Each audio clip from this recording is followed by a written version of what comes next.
You think that helping others will make them respect you, that always being available will make them value you, and that generosity will make them grateful.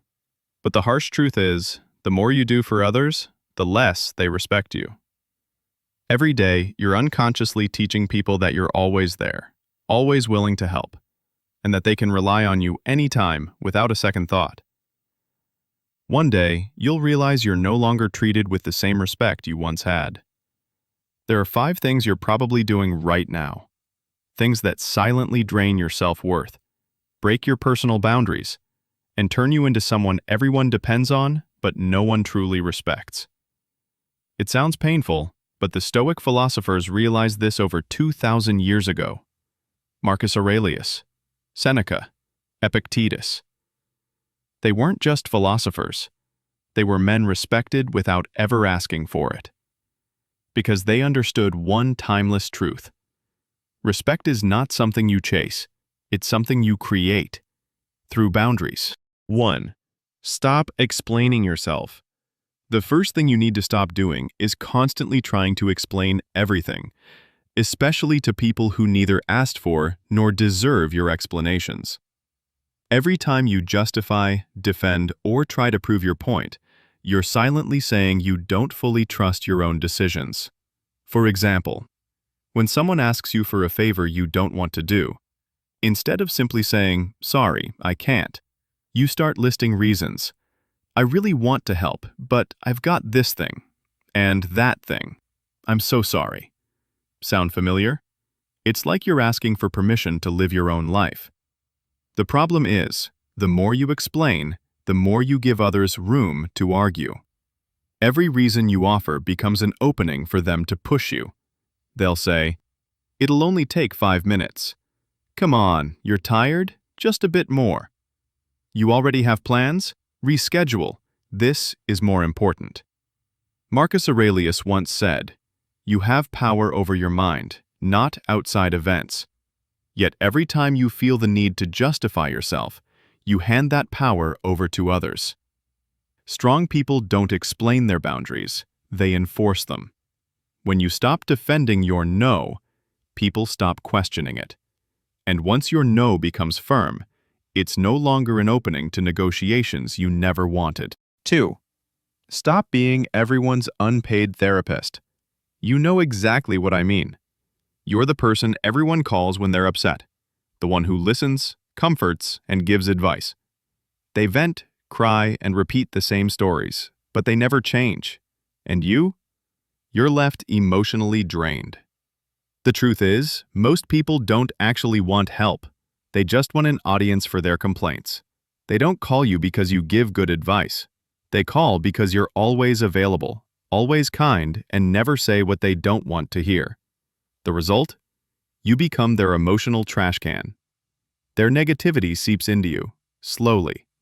You start the day feeling fine, but after a few conversations you feel heavy, tired, and anxious. Their sadness becomes your sadness. Their stress becomes your stress. And their chaos pulls you down with them. Seneca once said, "Every new beginning comes from the end of another beginning."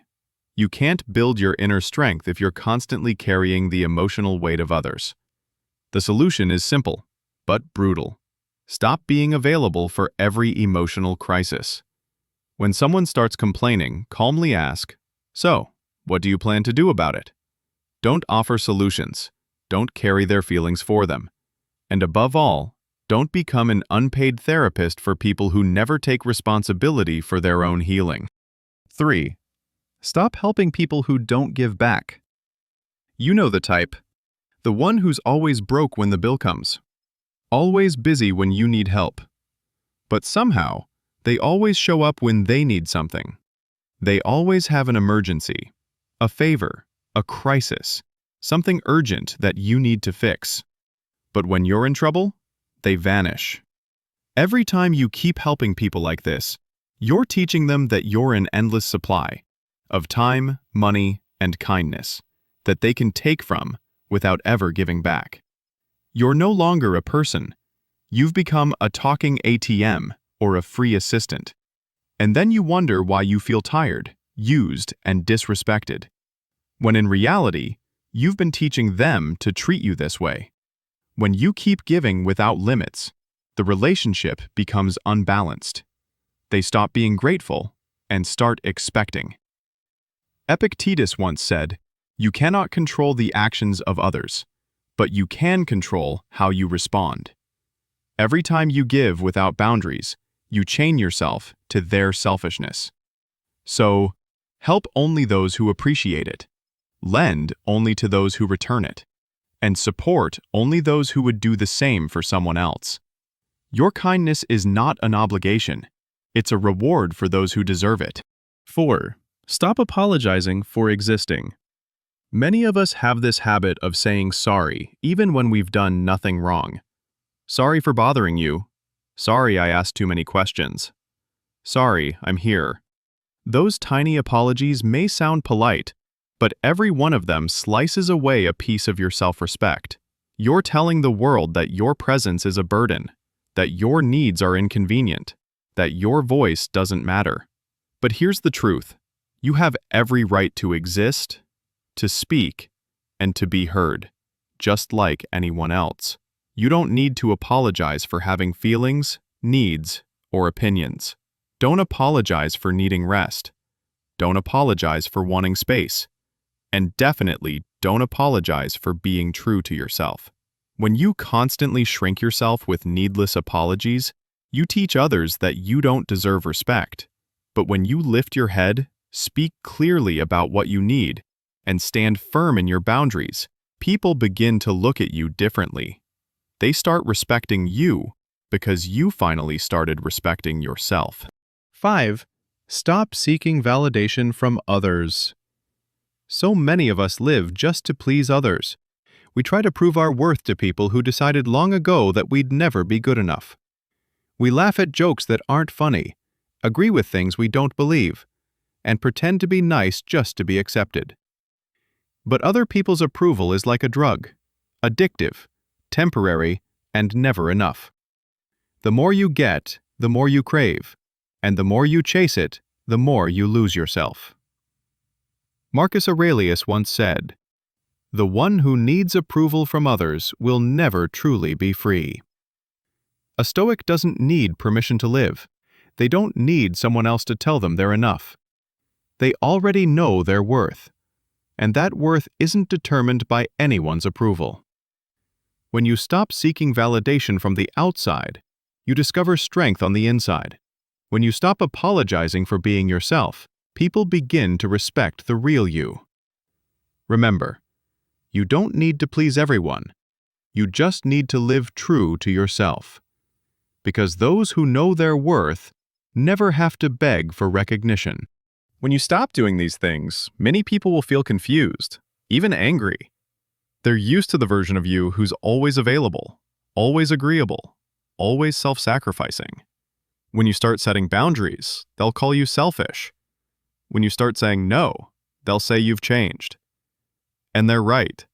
You have changed. You're no longer the person who tolerates everything, who absorbs everyone's emotions, who acts as the endless bank of kindness or the charger for people who only drain. You're becoming someone who knows their own worth, someone who respects themselves enough to demand respect from others. And the beautiful part? The right people will appreciate that. They'll respect your boundaries, value your time, and be grateful for your help. Your relationships will become more balanced, more genuine, and healthier than ever. The Stoics once said, "Self-respect is not selfishness. It's the foundation of living true to yourself. If you don't respect yourself, you can't teach others to respect you. If you don't value your time, no one else will. And if you don't protect your energy, people will drain it until nothing's left. So stop worrying about what others think. Stop explaining your decisions. Stop trying to rescue everyone and start making yourself the priority. If you're truly ready to stop being the doormat and start living as someone worthy of respect, start today.